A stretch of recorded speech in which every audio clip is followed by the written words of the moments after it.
Tricia Smith. I am the Home Horticulture Aide from the University of Maine Cooperative Extension in Piscataquis County. I'm here to tell you about the Garden in a Box project, which is a collaboration between Extension and Piscataquis Regional Food Center and funded by the Quimby Family Foundation.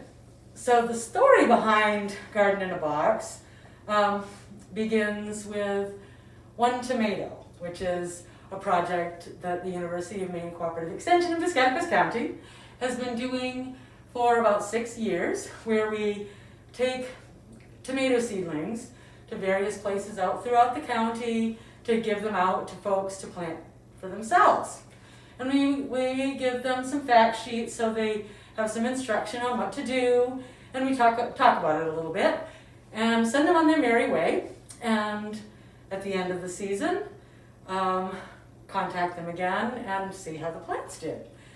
And people are always so excited to get the tomato plants and get their hands in the dirt. And it's around Memorial Day and people are really anxious to be out in the garden.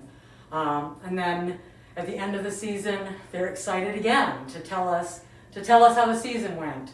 And we've heard, we get stories from people that say, oh, we had this beautiful tomato vine, and my grandchildren and I plucked the fruit from the vine practically every day from the end of July to the end of September.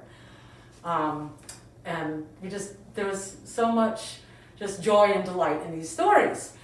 And one spring I was distributing seedlings at PRFC and was talking with a staff member from PRFC and hey, wouldn't it be cool if we could give folks an array of seedlings that we sourced from local farmers, and we'd give them a container and we'd give them soil, and it would be like a garden in a box, just add water.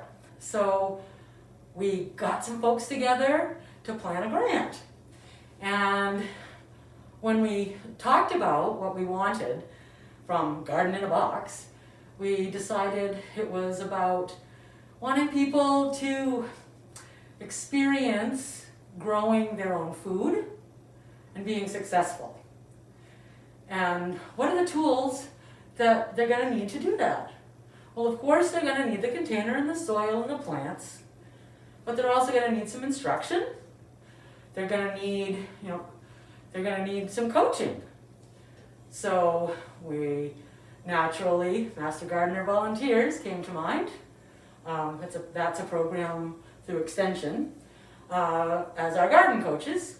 And then it was, what else? And so what else? So we can have classes and monthly, we'll get together monthly to talk about various gardening topics, and people will collect printed materials in a binder, and our coaches will go out and have personal one-on-one hands-on attention to their gardeners. And we got a great grant, a great funding through the Quimby Family Foundation, and we had planned it all out, and we were ready to go in January of 2020, a pandemic. We made a lot of changes, and in June of 2020, we were able to get containers full of soil and locally sourced seedlings that our gardeners had chosen, and they were delivered by PRFC individually. And our gardeners were in touch by phone when they had particular issues. And then at the end of the season, they let us know how their season had gone, and everyone was delighted, and they're coming back this year. And so we're really happy to see gardeners growing. So coming up, where we'll talk about all the things you get when you participate in Garden in a Box. Hello, welcome to the second installment of the Garden in a Box learning series videos. In this video, I'm going to talk to you a little bit about the tools and equipment that gardeners can expect to receive when they sign on as participants in the Garden in a Box project.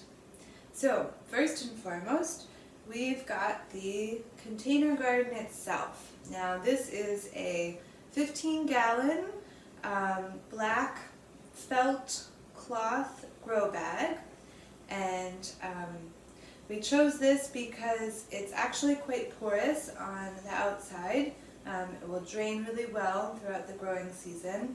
It also has handles, so one of the things we acknowledge is that container gardening in general is really great for folks that might experience limited mobility, might have limited space, and so should a gardener need to shift this around or move this around for any reason during the growing season, even when there's soil in it, it's manageable to do so. So that's the container garden itself. And we've also included watering cans, and these watering cans are slightly translucent.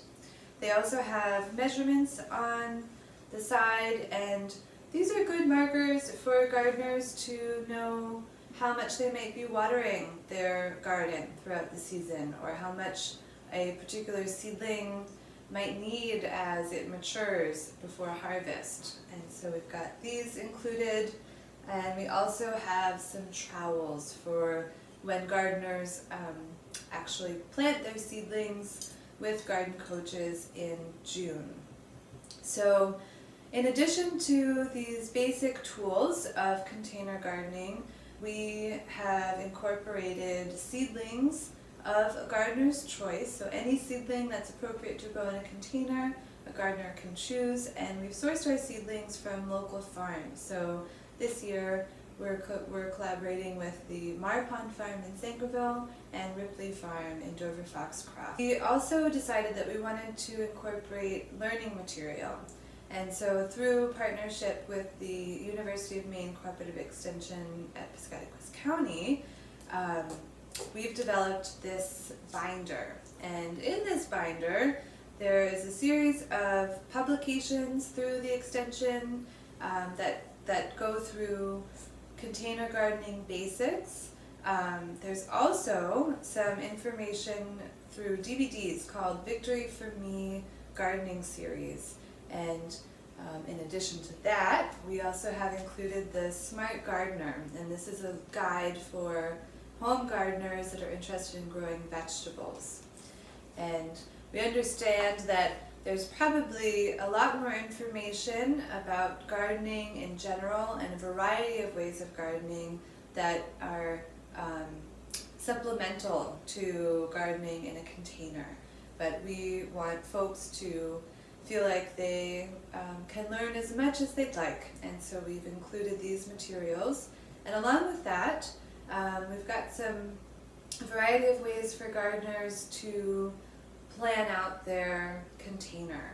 And we recognize that folks learn in different ways, so we've got graph paper, we've got information on square foot gardening, and included in the binder also these white erase boards in which gardeners can design what seedlings and plants they'd like to plant, how it might look, if they want a tomato and a cucumber, whatever they'd like, they can work that out on this sheet if they'd like. For many folks that sign on as gardeners, this might be somebody's first time learning how to grow in a container.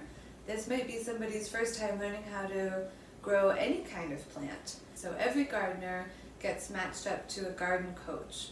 And a garden coach is somebody who is certified as a Master Gardener Volunteer through the UMaine Cooperative Extension. And that somebody will help gardeners from about March all the way until October. So the planning period of the growing season itself, and harvest and kind of wrap-up time. The garden coach will work alongside the gardener to review all of the materials that are included in this binder, as well as answer any questions through home visits and be able to identify any potential pests or decide a location for the container garden. And so In this way, we really do hope that all of the gardeners that decide to jump in on this Garden in a Box project will feel supported and feel like they have the best chance of success. Hi, I'm Holly, and I'm back with our demonstration Garden in a Box, and I'm going to show you how to prune a tomato. So this tomato definitely needs to be in a cage or propped up somehow pretty soon. So I'm going to bring in some chicken wire to help with that pretty soon. But this is pretty obviously a really chaotic plant, and really soon a lot of this is going to be gone. So I start pruning tomatoes down at the very base of it. And so this is your main stem, and this is what you want to be really careful to protect.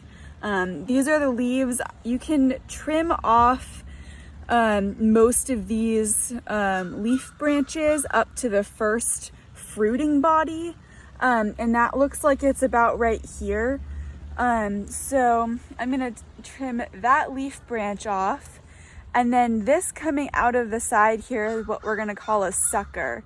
And that actually has the ability to pretty much become its own producing tomato plant. But for the sake of putting all of the energy upwards and making sure that the tomato is growing up instead of into a big bush that's gonna get in the way of all of our other plants, I'm gonna cut that one off too. And these are, you can compost these or toss them. And then I'm just gonna go and do the same thing on the other side. And you can use scissors as well if you don't have pruners, that's totally okay. So this is another one, and I'm gonna cut off the leafing branch here and the sucker right there. We're just kind of thinning as much as we can. This is another sucker, and it's way down here at the base, so that's totally fine. Don't be afraid to cut that off also. And then when I get to about right here, I know the fruiting branch is here, but I'm probably gonna leave this leaf still, just for some extra foliage. And then I'm gonna cut off that sucker. And a good way to tell whether it's a sucker is if it has a leaf right beneath it. So the suckers are pretty much always gonna be right above. So you follow your main stem up, just to be careful that you're gonna trace that upwards so that you don't accidentally cut the main stem, and then cut that sucker off. This is a sucker over here on the other side. This is a little baby sucker right here, so I'm gonna cut that off. Here's our first fruiting branch. You can already see some little baby tomatoes and flowers. And then this, it kind of does an angle here, and you can prevent that by caging it a little bit earlier or stringing it up a little bit earlier, but that's what we're working with today. So I'm gonna cut that one off. And then way up here, this is the top of your plant. So a pretty common mistake is cutting this off, and that's definitely not what you wanna do. But if you do accidentally do that, feel free to train one of these suckers upwards in your tomato cage. It happens sometimes if you accidentally top your plant training these little suckers, and so not cutting them and rather like kind of keeping them in your cage will help you have more fruit during the season. So that's a sucker that I'm gonna cut off.